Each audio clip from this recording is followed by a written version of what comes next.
இறைவி சரஸ்வதி தேவி அறிவு, கலை, இசை, கல்வி மற்றும் புத்தியின் தேவியாக அறியப்படுகிறார். அவருடைய வரலாறு, வடிவம் மற்றும் மகிமையை பற்றிய கதை மிகவும் அருமையானது. கீழே முழுமையாக விளக்கமாக கொடுக்கப்பட்டுள்ளது.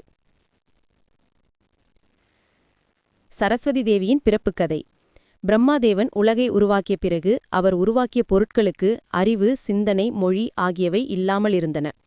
உயிர்கள் இருந்தாலும் அவர்கள் பேசவும் யோசிக்கவும் முடியவில்லை. அப்பொழுது பிரம்மா மிகுந்த குழப்பத்தில் இருந்தார். அப்போது அவரது வாயிலிருந்து ஒரு பிரகாசமான ஒளிக்கதிர் வெளிவந்து அதிலிருந்து ஒரு அழகிய தேவி தோன்றினாள். அதுவே சரஸ்வதி தேவி. அவள் கையில் வீணை இசையை குறிக்கிறது, புத்தகம் அறிவை குறிக்கிறது, அகமாலா தியானத்தையும் ஆன்மீகத்தையும் குறிக்கிறது மற்றும் ஜலபாத்திரம் புனிதமான அறிவு நதியை குறிக்கிறது ஆகியவை இருந்தன.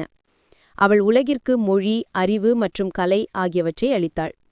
அவளால் எல்லா உயிர்களுக்கும் பேசும் சக்தி, கற்பது மற்றும் சிந்திக்கும் திறன் வந்தது. அதனால் பிரம்மா அவரை வாக் தேவி, அறிவின் தேவி என்று போற்றினார். சரஸ்வதி தேவியின் முக்கியம். அவள் வாக் என்ற தெய்வத்தின் உருவம். அவள் வீணை வாசிப்பது மூலம் உலகின் இசையை ஒருங்கிணைக்கிறாள். வெள்ளையாவை தூய்மையையும் அமைதியையும் குறிக்கிறது. வெள்ளை ஹம்சம் அன்னப்பறவை ஞானத்தின் வாகனமாகும். அது நல்லதை கெட்டதிலிருந்து பிரித்தறியும் திறனை குறிக்கிறது. சரஸ்வதி தேவி பூஜை மற்றும் வழிபாடு. நவராத்திரியின் 3வது நாள் சரஸ்வதி பூஜைக்கு அர்ப்பணிக்கப்பட்டது. அன்றைய தினம் மக்கள் புத்தகங்கள், இசைக்கருவிகள், கல்வி உபகரணங்கள் போன்றவற்றை வைத்து வழிபடுகின்றனர். மாணவர்கள், ஆசிரியர்கள், கலைஞர்கள் எல்லோரும் அவரை வணங்கி அறிவு பெற விரும்புகின்றனர்.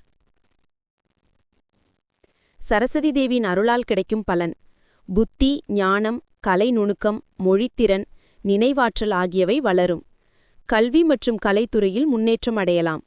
மன அமைதி மற்றும் சிந்தனை தெளிவு கிடைக்கும்.